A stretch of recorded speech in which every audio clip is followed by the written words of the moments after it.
Goeiedag en weer eens welkom saam by ons oggendoordenkings. Nou ek lees vir ons hier in Spreuke 15 vers 15. Vir die bedrukte mens bring elke dag net probleme.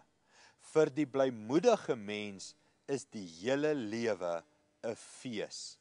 Hierdie is nogal vir my interessant van, dit wat jy is, dit trek jy na jou toe aan.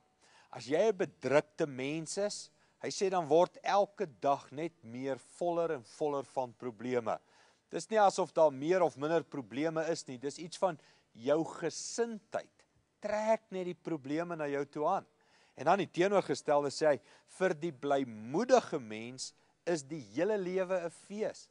Het jy al agtergekom, daar's party mense vir wie alles net te swaar is, wat oor alles kla, en elke dag is erger as die vorige dag, en dis net asof niks goeds ooit met hulle gebeur nie. Dan die teenoorgestel, dan is daar daai mense wat net lyk asof alles net altyd regloop. Dis so half onregverdig hoe gelukkig hulle is.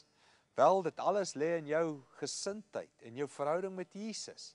As jy weet, Jesus het jou vergewe, is jy 'n blymoedige mens, en gebeur daar mooi goed met jou, en kyk jy positief na die lewe. Kom ons bid dit saam.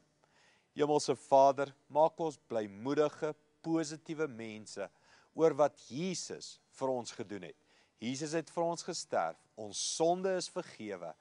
Dankie daarvoor, Here, in Jesus naam. Amen. Goed gaan, en ons sien jou weer môre by ons oordenkings. Totsiens.